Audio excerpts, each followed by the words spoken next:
Hello everyone, welcome to the channel of the maths world.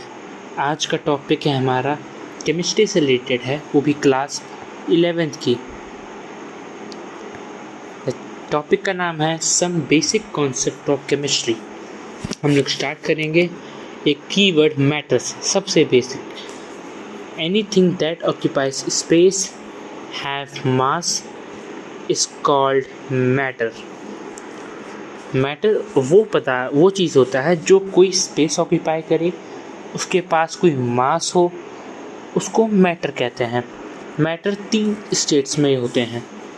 Matter are exist in 3 physical state: solid, liquid and gas.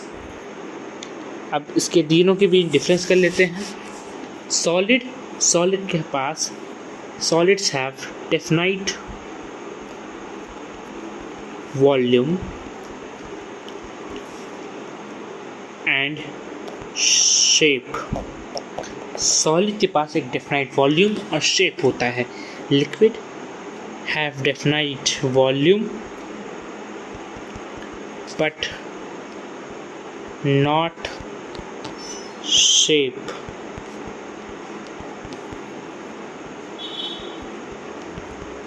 तो writing पे ध्यान दीजिए, थोड़ा writing मेरी ख़राब हो जाती है।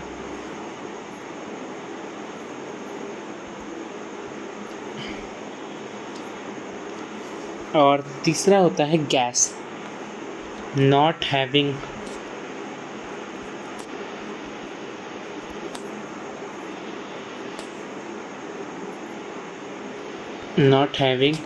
ए definite shape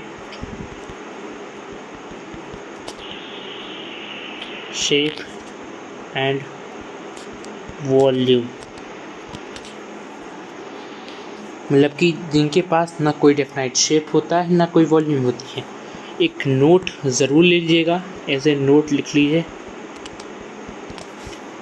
liquid takes shape of container in which it is placed। वो उस कंटेनर का शेप लेता है जिस बर्तन में उसको रखा जाता है लिक्विड को। जैसे आप देखते होंगे लिक्विड को हम लोग किसी ग्लास में, ग्लास शेप में आ जाता है, किसी लोटे में रख ले, लोटे का शेप ले लेता है, किसी बाउल में रख दे, बाउल का शेप ले लेता है, वैसे लिक्विड होता है। एंड अब आते हैं मिक्सचर ऑफ कंपोनेंट्स। कंपोनेंट्स क्या होते हैं? कंपोनेंट्स होते हैं a mixture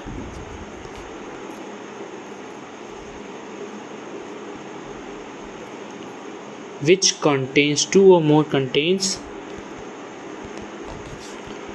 2 or more substance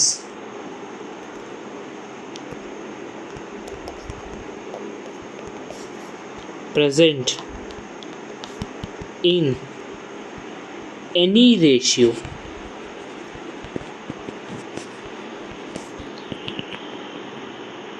is called components।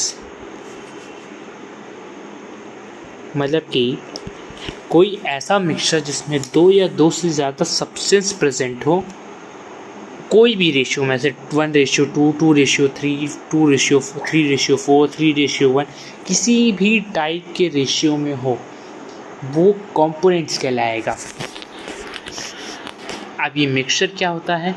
Mixture कोई सब्सटेंस के दो सब्सटेंस या 2 से ज़्यादा सब्सटेंस का जब एक साथ मिलाया जाता है उसको मिक्सचर कहते हैं।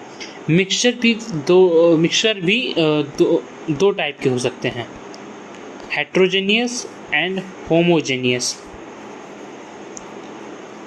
पहले होमोजेनियस देखेंगे और ये होगा हेट्रोजेनियस। 2 टाइप के मिक्सचर्स अवेलेबल होते हैं। होमोजेनियस पे आते हैं। होमोजेनियस मिक्सचर वो होते हैं जिसमें कंपोनेंट्स कम्प्लीटली एक दूसरे से मिक्स हो जाते हैं और कंपोजिशन यूनिफॉर्म रहता है। जैसे कंपोनेंट्स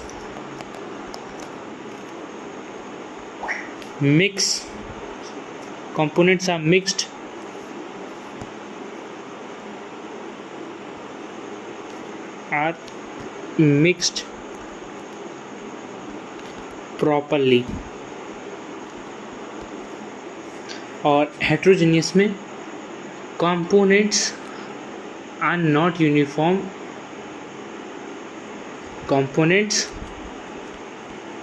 यूनिफॉर्म नहीं रहते हैं, बट लेकिन उनके जो कंपोनेंट्स रहते हैं, कंपोनेंट्स कैन बी ऑब्जर्व्ड। जैसे अब एग्ज़ाम्पल लेते हैं, जैसे हम लोग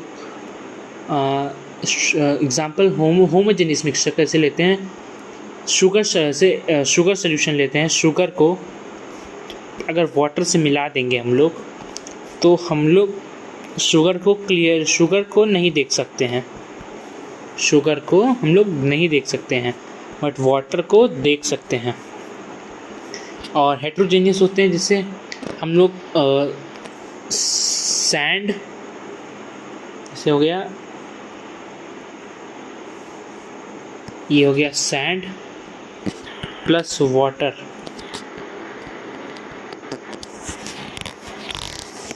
अगर मिला लेंगे सैंड और वाटर को, तो उसमें हम लोग सैंड को भी क्लियरली देख सकते हैं,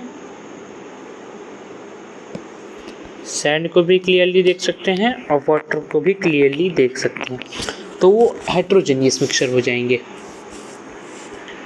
Components of a mixture can be separated by using physical methods such as hand picking, filtration, crystallization and distillation। मतलब कि components of mixture जो होते हैं, components of mixture को कैसे सेपरेट कर सकते हैं? Mixture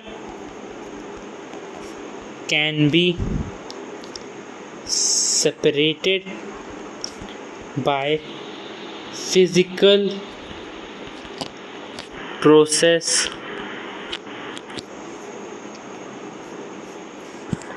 या methods such as hand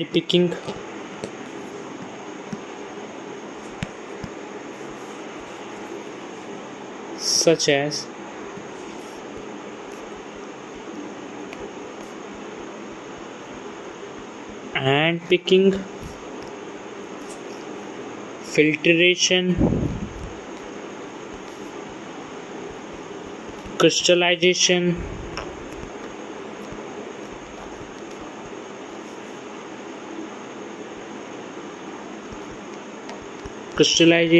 and fourth distillation and etcetera are there, but हम लोग 4 ही लेके चलेंगे। मतलब कि इसमें होते हैं कि कंपोनेंट्स जो होते हैं, मिक्सचर फिजिकल मेथड्स द्वारा सेपरेट किए जा सकते हैं। जैसे हैंड पिकिंग मतलब इसमें हाथों से चावल और कंकड़ को बीना जाता है। फिल्टरेशन जब पानी का फिल्टर होता है, जिससे सैंड पार्टिकल्स और डर्ट पार्टिकल्स को अलग किया जाता है। क्रिस्टलाइजेशन जिसमें वाटर को काफ़ी ठंडा कर दिया जाता है, और डिस्टिलेशन एक अलग प्रोसेस होता है, उसको आगे पढ़ेंगे। अब सब्सटेंस भी 2 प्रकार के होते हैं। Substance are of 2 type, pure and impure.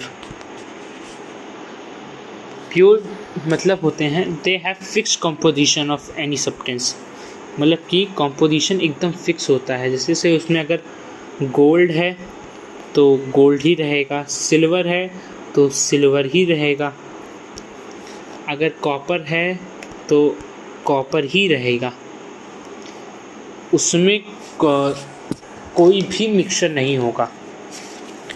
But अब जैसे एग्ज़ाम्पल ले लेते हैं, जैसे ग्लूकोज, इसे एग्ज़ाम्पल के तौर पे लेते हैं। ग्लूकोज जो कार्बन, हाइड्रोजन और ऑक्सीजन का मिक्सचर होता है, बट इन फिक्स्ड रेशियो। इनकी रेशियो अगर चेंज होगी तो ये ग्लूकोज नहीं बन पाएंगे। बट इम्प्योर में क्या रहता है कि जैसे अब सब किसी में 10, अगर मान लीजिए कुछ में गोल्ड पार्टिकल में कुछ सिल्वर मिला दें, कुछ और कॉपर भी मिला दें, तो इम्प्योर मेटल बन जाएगा। क्यों प्योर नहीं, उसमें एक सब्सटेंस नहीं है। बट उसमें जैसे अब कभी गोल्ड, हमने एग्जांपल ले लिया, हमारे पास 10 ग्राम गोल्ड है, 10 ग्राम का गोल्ड है, उसमें अगर 6 ग्राम सिल्वर मिला दें, 3 ग्राम कॉपर मिला दें, अगली बार 10 ग्राम के गोल्ड में 7 ग्राम कॉपर 7 ग्राम सिल्वर मिला दें और 4 ग्राम कॉपर मिला दें, तो ऐसे करके ये इम्प्योर रहती है, क्योंकि इनकी फिक्स रेशियो नहीं रहती है कभी भी। अब अगर ग्लूकोज लिया जाए तो ग्लूकोज में एक फिक्स रेशियो रहता है कि इतना ही डलेगा, C6H12O6। आपने सुना होगा C6 + H12 + O6, ये फिक्स कंपोनेंट्स है। अगर ये मिलेगा तभी ग्लूकोज बनेगा, वरना ग्लूकोज नहीं बनेगा। अब एलिमेंट क्या होते हैं, अगला टॉपिक एलिमेंट। एलिमेंट होते हैं जो only one type of particles रहते हैं, only one type of particle, उसमें कोई दूसरे टाइप के पार्टिकल्स नहीं रहते हैं। these particles may be have atoms, इनके पास एटम्स रहने के चांस हैं। may be have atoms और मॉलिक्यूल्स। इसके एग्जाम्पल्स होते हैं sodium, copper, silver, hydrogen and oxygen, और काफ़ी सारे एग्जाम्पल होते हैं एक्सेट्रा, लेकिन हम इतने example. They contain atoms of one type, however the atoms are different elements. जो एटम्स होते हैं डिफरेंट एलिमेंट होते हैं, and they are different in nature. Elements होते हैं डिफरेंट होते हैं और and different in nature, different in nature. Some elements such as sodium or copper contain single atoms held together in the constituent particles. मतलब कि copper और sodium के पास single particle रहते हैं, single atoms, copper and sodium.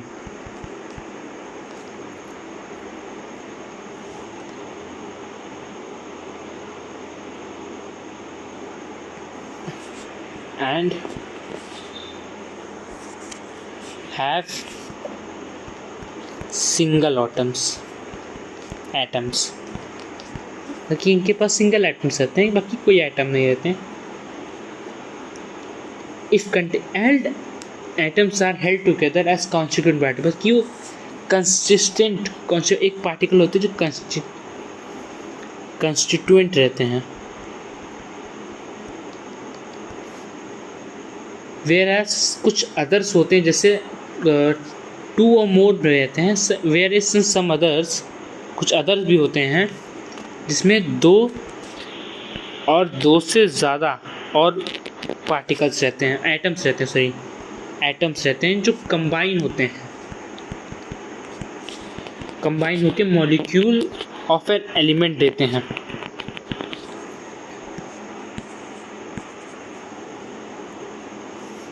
Molecule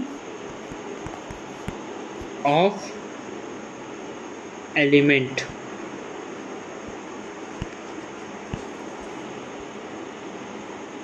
जैसे gas hydrogen,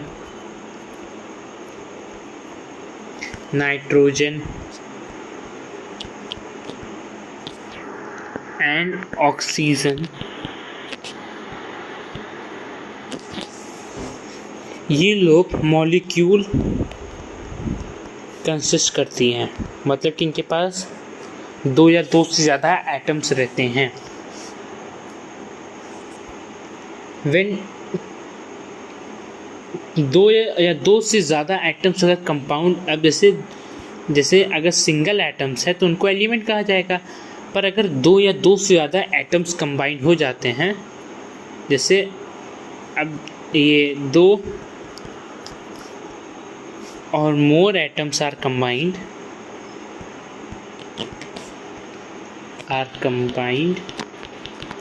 तो वो element नहीं कहलाएंगे, दे आर कॉल्ड कंपाउंड। क्या कहेंगे? Compound. Compound and the example of some compound are water, ammonia, carbon dioxide, sugar. जैसे अब इसका एग्जाम्पल भी अब ये वाटर कैसे हो गया? वाटर जो बने होते हैं वो हाइड्रोजन के 2 मॉलिक्यूल और नहीं, हाइड्रोजन के 2 एटम्स रहते हैं और वाटर के 1 एटम रहते हैं।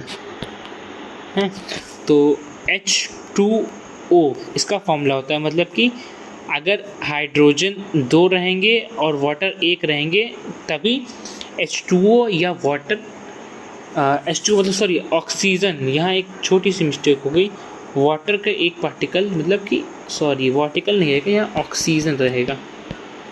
ऑक्सीजन के अगर 1 पार्टिकल मिलेंगे तो क्या नाम है, ये फॉर्म होगा। अब इसको एज ए फिक्स रेशियो में ही किया जाएगा। अगर ये फिक्स रेशियो में अगर हमने H3O कर दिया तो ये वाटर नहीं बनेगा। अब चलते हैं अगले टॉपिक की तरफ, जो है SI यूनिट। ये आपने सुनी होगी, इंटरनेशनल यूनिट होती है।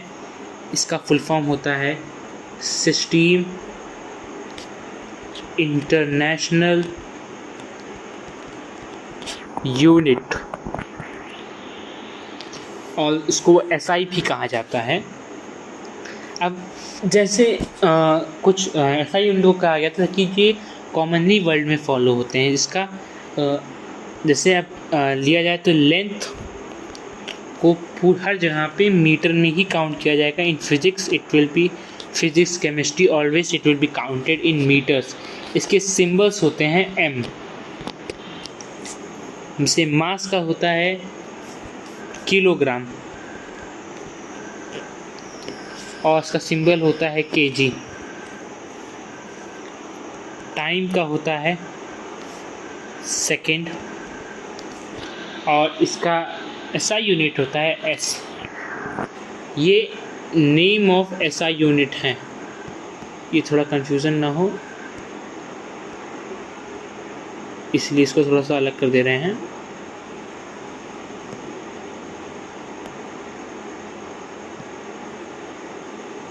ये होता है नेम ऑफ SI यूनिट और ये फिजिकल क्वांटिटी।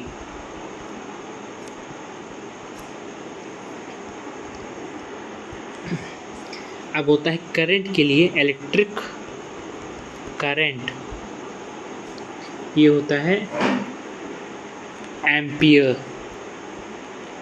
इसको रिप्रेजेंट किया जाता है कैपिटल A से।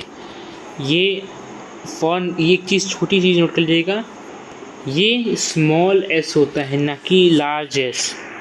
कैपिटल S नहीं होता है। मीटर में भी स्मॉल m का ही इस्तेमाल होगा, बड़े m का इस्तेमाल नहीं होगा। आता है टेम्परेचर, और स्पेसिफाई किया जाए तो थर्मो डायनामिक टेम्परेचर, जिसका होता है केल्विन। अब आप लोगों ने आर्टिन केल्विन का नाम सुना होगा, उसी का केल्विन। आर्टिन केल्विन यूट्यूबर, इसको यूट्यूब का बादशाह कहा जाता है। अब अमाउंट ऑफ सब्सटेंस की तरफ चलते हैं। अमाउंट ऑफ सब्सटेंस, अब अमाउंट ऑफ सिस्टम को किस में करेंगे, इसके लिए होता है मोल, जिसकी एसआई यूनिट की सिंबल होते हैं MOL। ये चीज़ स्मॉल में रहेगी, एक चीज़ का ध्यान दीजिएगा आप लोग। लुमिनियस ऑफ लुमिनस इंटेंसिटी, ये होती है लाइट को नापने की यूनिट, मतलब कि लाइट कितनी ब्राइट है, इसके लिए इसकी यूनिट होती है कंडेला, और इसका एसआई यूनिट होती है C और D स्मॉल में। अब अगले टॉपिक तक पढ़ते हैं, मास।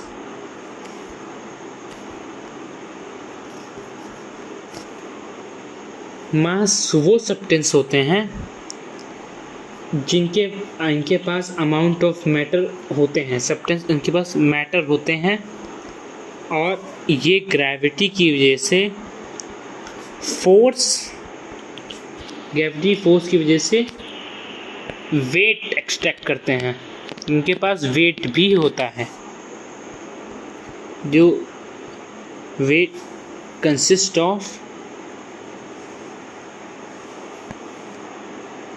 ग्रेविटी की वजह से ये सब फोर्स भी देते हैं। मैटर ग्रेविटी की वजह से फोर्स प्रोवाइड करता है, फोर्स से हमें उसका वेट मिलता है। अब नाम सुना होगा 2-3 kg आलू ले आओ, 4 kg आलू ले आओ, 5 kg खीरा ले आओ, ये जो होते हैं ये वेट kg। आपको मैंने बताया है मास को किलोग्राम में किया जाता है, किलोग्राम मतलब kg, तो ये हम लोग मास ही डिस्कस कर रहे हैं। लेकिन वेट में वेरी, अच्छा एक चीज़ कंसिस्ट में वेट जो होते हैं वो वेरी कर सकते हैं ग्रेविटेशनल फोर्स की वजह से, ग्रेविटी जहाँ पे कितनी है। अब जैसे यहाँ 3 kg है तो चांद पे 2.5 kg बन सकता है, चांद पे 3 kg बन सकता है। अब जैसे अलग अलग प्लैनेट जिस हिसाब से जिसकी ग्रेविटी है वो उस हिसाब से चेंज होता रहेगा। अब आते हैं वॉल्यूम पे। वॉल्यूम की जो होती है इसको लिखेंगे, जैसे अब लेंथ है, आगे क्यूब लगा देंगे। आपने लिखा होगा metre cube, kilometre, kilogram cube, kg cube. अब ये होती है, लेकिन मोस्ट कॉमन होती जो है वॉल्यूम की यूनिट मीटर क्यूब भी इस्तेमाल होती है, मोस्ट कॉमन है ये नहीं होती, मोस्ट कॉमन है। अब जैसे इसकी एसआई यूनिट जो होती हैं, एसआई यूनिट पहली बार इसकी होती ही नहीं है। वॉल्यूम को ऐसे एक minute 1 litre is equal to 1000 ml and 1000 centimetre cube. इस जगह से 1 लीटर 1000 ml के बराबर है, और 1000 ml 1000 सेंटीमीटर क्यूब के बराबर है, जो 1 डेकामीटर क्यूब के बराबर होगा। तो वॉल्यूम की कोई ऐसा यूनिट नहीं होती है, उसको लिखने का तरीका होता है लेंथ से आपकी, जो इसे आप मीटर में लिख लें, metre cube, centimetre cube, litre cube, तो उस तरह से लिखा जाएगा। अब आते हैं डेंसिटी पे। Density is a substance amount of mass per unit volume. SI unit of density is kg metre cube. मतलब डेंसिटी क्या होती है, डेंसिटी हो गई, सॉरी थोड़ी गलती हो जा रही है, इसको मैं कुछ दिनों में फिक्स कर दूंगा। अगर मैं वो कुछ डेंसिटी मतलब हो गई जिसके पास मास है पर यूनिट वॉल्यूम, और इसका एसआई यूनिट होता है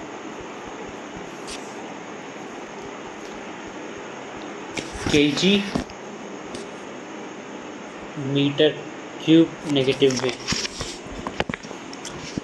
केमिस्ट्री डेंसिटी को ग्राम सेंटीमीटर क्यूब में भी लेती है, लेकिन केमिस्ट जो दवाई वाले होते हैं वो उसको ग्राम सेंटीमीटर क्यूब में लेते हैं। वो उनकी है कि दवाइयों में क्वांटिटी होती है कि होता है, इसलिए इसको ग्राम में लिया जाता है। अब आते हैं टेम्परेचर की ओर। तो मेजर टेम्परेचर उसके लिए 3 डिग्री होती हैं, सेल्सियस, जिसको डिग्री सेल्सियस ऐसे रिप्रेजेंट करते हैं, फ़ारेनहाइट, इसको F डिग्री के तौर पे इस्तेमाल करते हैं, और एक होता है केल्विन, जिसको K के तौर पे रिप्रेजेंट किया जाता है। अब केल्विन सेल्सियस से कैसे रिलेटेड है, ये बहुत इंपॉर्टेंट क्वेश्चन है, हमेशा ज़्यादातर एग्जाम में उठता है। How Kelvin is related to Celsius. कैसे रिलेटेड सेल्सियस है? 1K is equal to Celsius degree plus 273.15। अब ये एक बेसिक फॉर्मूला है, लेकिन अगर इसको एग्ज़ाम्पल के तौर पे लेंगे तो आपको ज़्यादा अच्छे समझ में आएगा। एग्ज़ाम्पल लेते हैं, 3 डिग्री को 3 डिग्री टू केल्विन लेना है, 3 डिग्री सेल्सियस टू केल्विन। अब ऐसे करना होगा तो K is equal to 3 degree plus 273.15, तो ये हो जाएगा 276.15 केल्विन। इतना आसान है, इतना सिंपल सा इसका वो है। एंड फ़ारेनहाइट एक और इम्पॉर्टेंट क्वेश्चन है, how Fahrenheit is related to Celsius. ये कैसा है, अब इसको कैसे करेंगे, क्वेश्चन है आ गया। फ़ारेनहाइट सेल्सियस से बहुत आसानी से होता है। Fahrenheit is equal to 9/5 into Celsius में डिग्री प्लस 32, मतलब कि ऐसे अभी 32 कांस्टेंट रहेगा।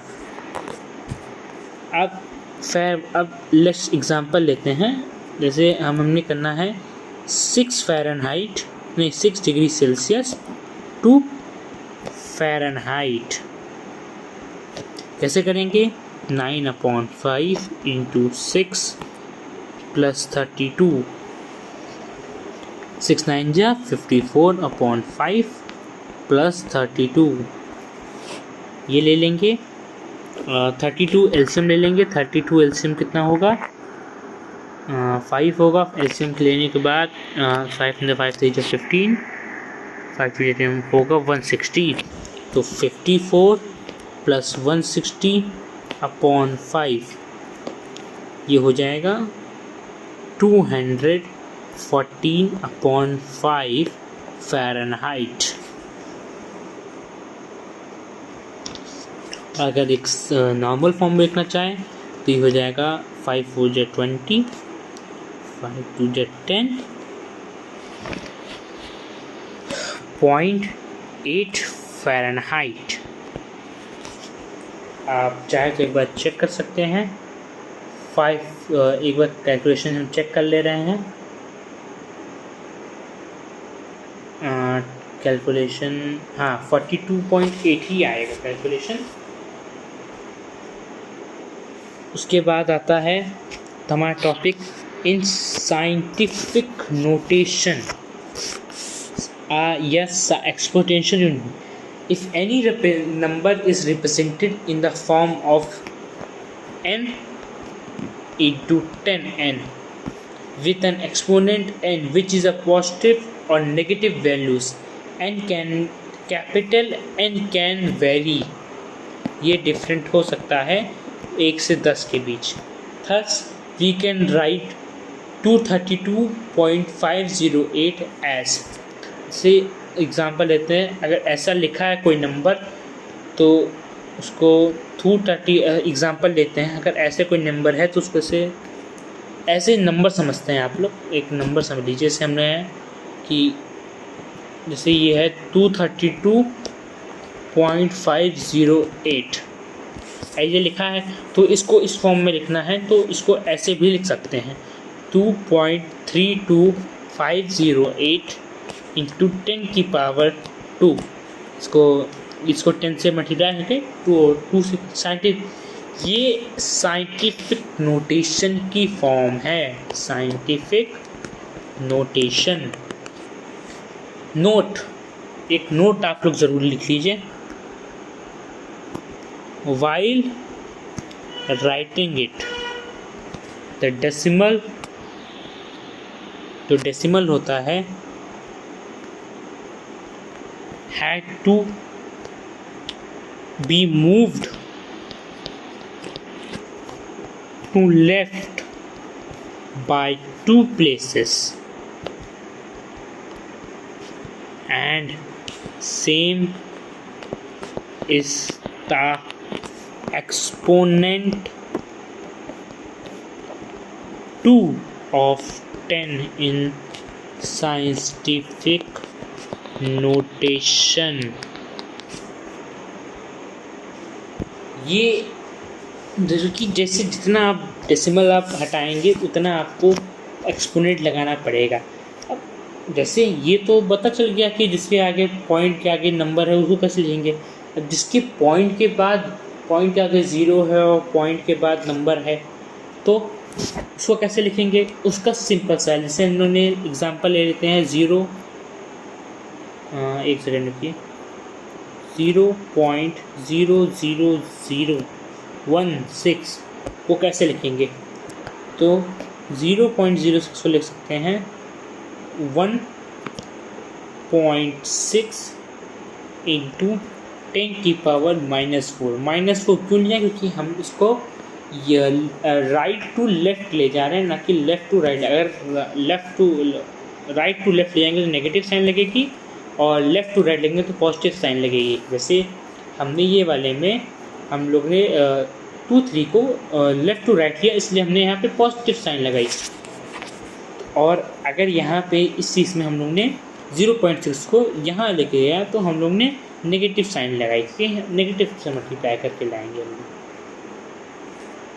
अब आते हैं अगले टॉपिक पे, जिसका नाम है law of conversation of mass.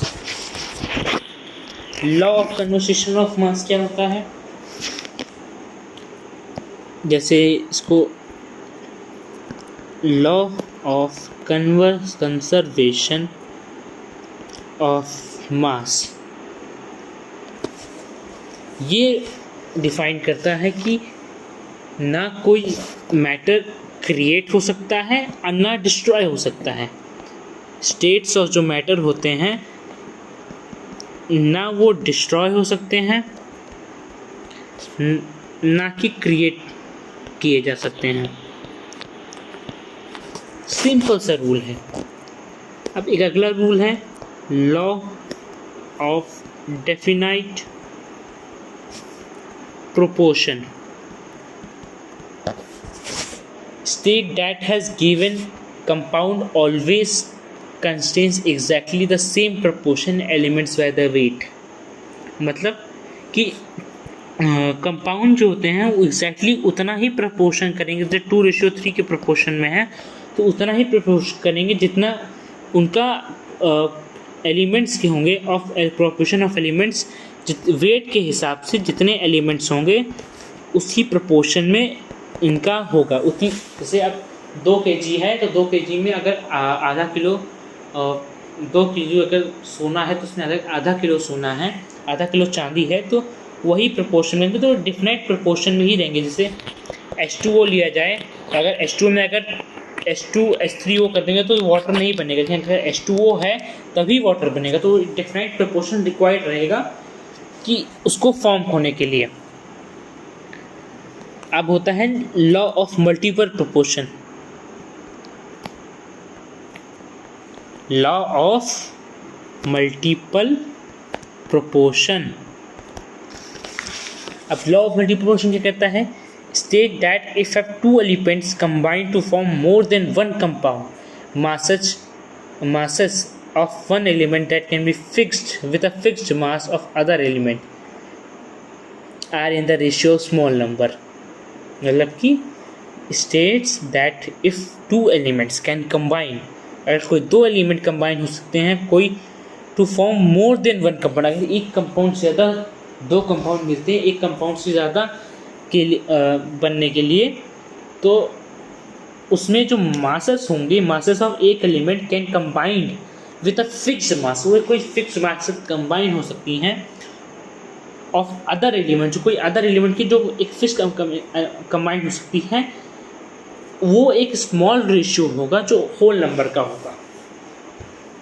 तीसरे पे आते हैं Gay Lussac law of gaseous volumes. The law was given by Gay लुकस in 1808. He observed that when gas combine or are produced in chemical equation, जब कोई गैस प्रोड्यूस होती है या केमिकल रिएक्शन में फॉर्म होती है, तो वो एक simple ratio of volume, simple ratio by volume, मतलब सिंपल रेशियो बाय वॉल्यूम होती हैं जो हर एक गैस का होता है। वो एक सेम टेम्परेचर और सेम प्रेशर पे रहती हैं जो बाकी एक्सपेरिमेंट्स में रहती हैं। इन 1811 Avogadro proposed that equal volume of gases at same temperature and pressure should contain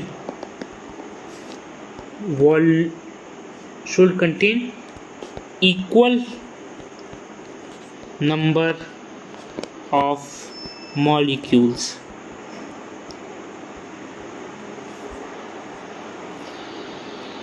simple number, अगर कोई एक same equal volume of gas वो भी सेम टेम्परेचर में और प्रेशर में करती है, तो वो सेम नंबर ऑफ मॉलिक्यूल्स ही रहेंगे उनके अंदर।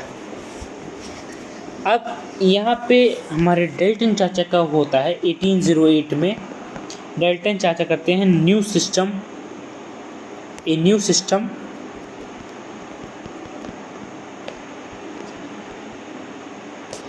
Of chemical philosophy.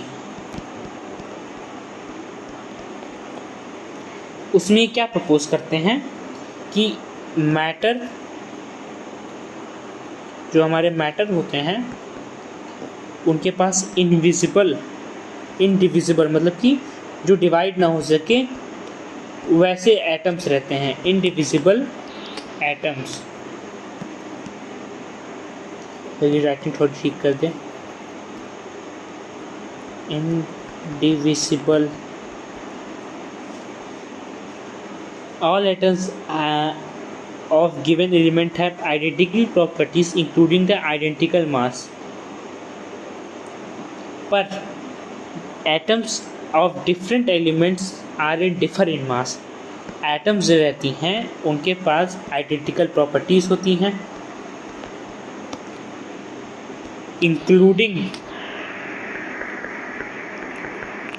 identical mass, but atoms of different element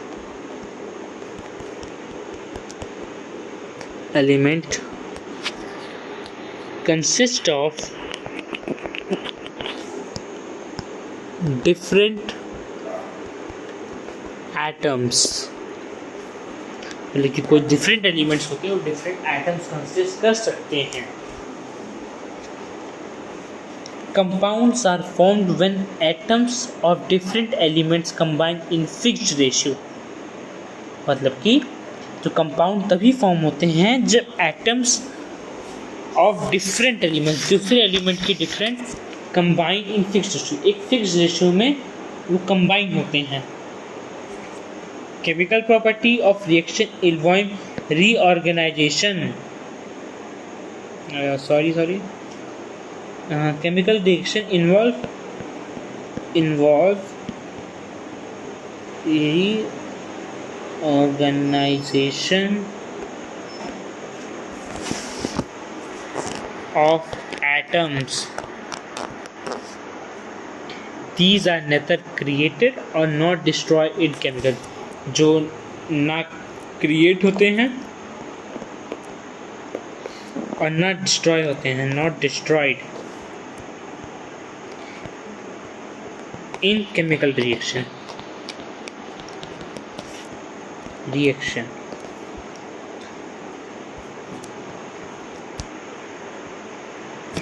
अब डाल्टन की थ्योरी क्या एक्सप्लेन की थी? Dalton's theory explained the law of chemical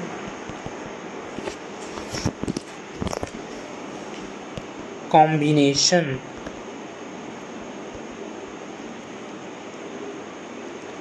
और अगली तरफ चलते हैं। वन एटॉमिक मास यूनिट क्या होते हैं?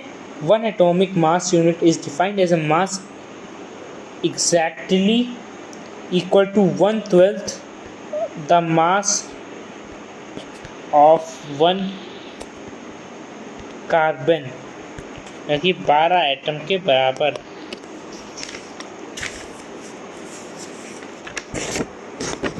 अगली तरफ आते हैं मॉलिक्यूलर मास। मॉलिक्यूलर मास क्या होता है? Is the sum of elements present in the molecule. It is obtained by the multiplying atomic mass of such each element by the number of its atom acting together. मतलब कि ये होते हैं जो सम of atomic mass होते हैं, उनका ये सम होता है, जो multiplying atomic mass of each element तभी मिलता है। Mole is the substance, the amount of substance. मैंने आपको पढ़ाया है, थोड़ा सा पहले जाएंगे तो अमाउंट ऑफ सब्सटेंस जब हम लोग पढ़ रहे थे तो मैंने इसकी SI यूनिट बताई थी कि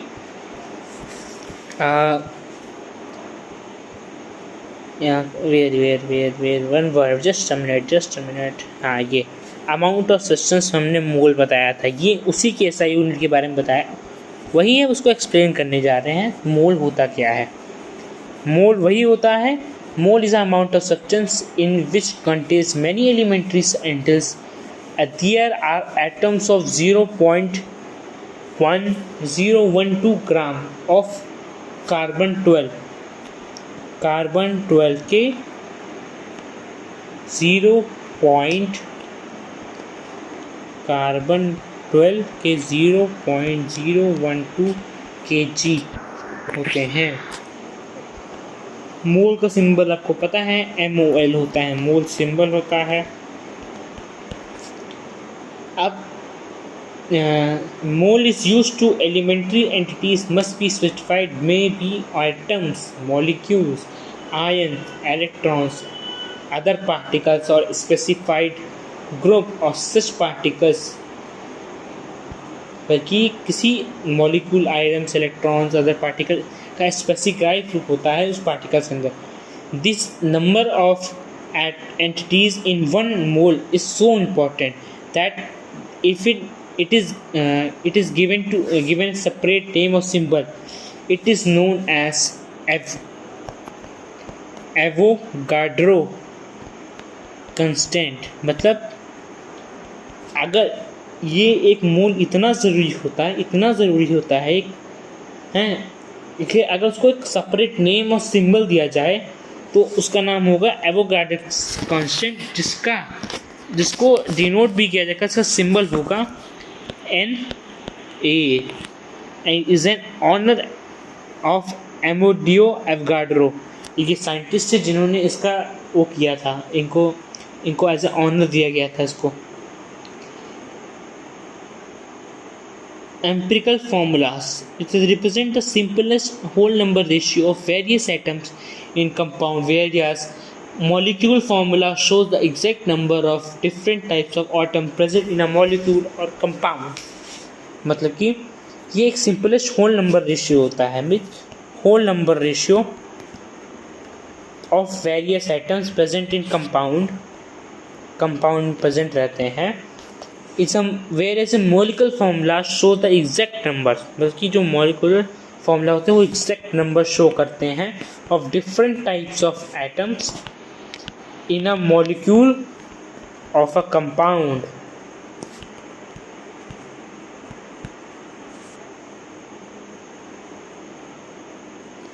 अब चलते हैं, कुछ फॉर्मूला इंपॉर्टेंट लिख लीजिएगा। So now coming to our last topic, that is about the fractions and some mass percent, where we will study mass percent, mole fraction, molarity and molarity। 4 topic के बारे में पढ़ना है। First is mass percent. इसमें होता है mass of solute पर 100 gram of solution. इसको it is the amount of solute in grams dissolve पर 100 ग्राम ऑफ सॉल्यूशन। एग्जाम्पल के तौर पे ले सकते हैं 10% solution of sodium chloride means 10 gram of sodium chloride present in 100 gram of solution। इसका सिंपल सा फॉर्मूला होता है mass of solute upon mass of solution into 100। Simple solution पहला हो गया। दूसरा, तीसरा mole fraction. It is a ratio of moles of a particular component to total moles of component. Mole fraction मतलब कि एक नंबर ऑफ मोल्स होते हैं एक पर्टिकुलर कंपोनेंट्स के to the total number of moles of all components. तो mole कैसे निकालेंगे? Number mole fraction of solute is equal to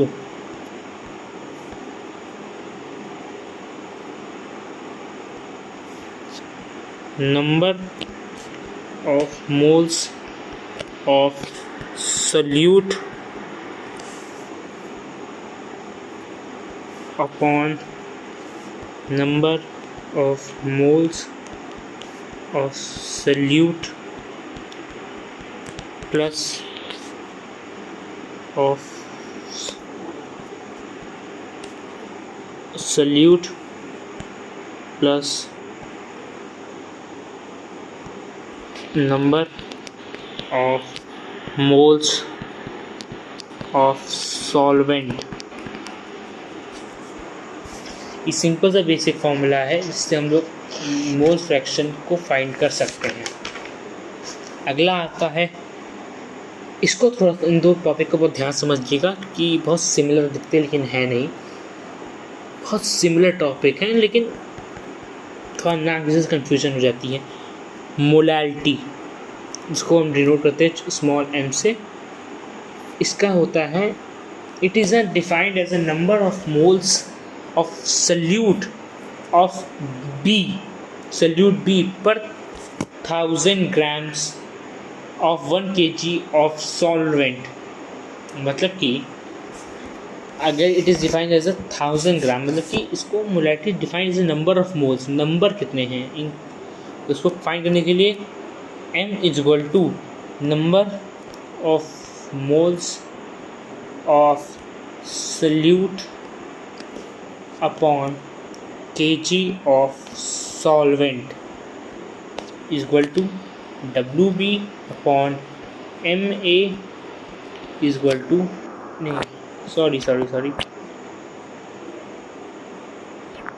into 1000 into WB in gram. इसमें WB number of mole in solute को grams में ही लिखा जाएगा। दूसरा आता है मोलैरिटी,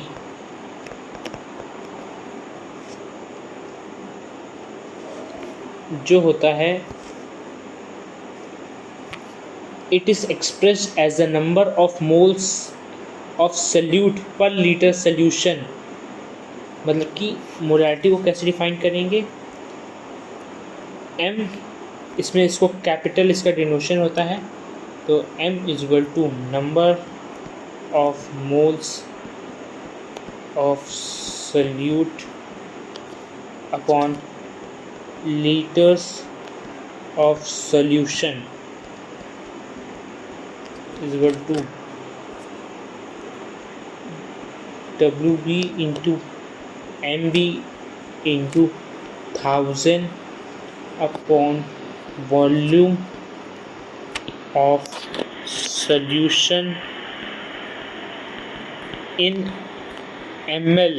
इसको ध्यान रखिएगा, इन ml की बात हुई है, मोलैरिटी में ग्राम में लिया जाएगा WB को, number of moles in solute, और मोलैरिटी में नंबर ऑफ सल्यूट को ml में लिया जाएगा।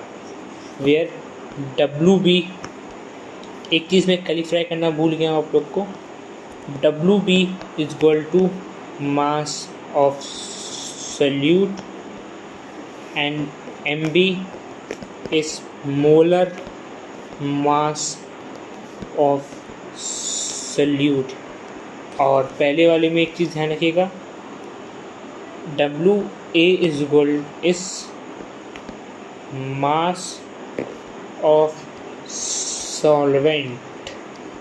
आज का हमारा टॉपिक यहीं ख़त्म होता है। Thank you for watching. Subscribe करिएगा, लाइक करिएगा, पसंद आएगा। कुछ भी दिक्कत, कुछ भी कमेंट, कुछ भी आपको सजेशन देने हैं तो कमेंट बॉक्स में ज़रूर दीजिएगा। Thank you.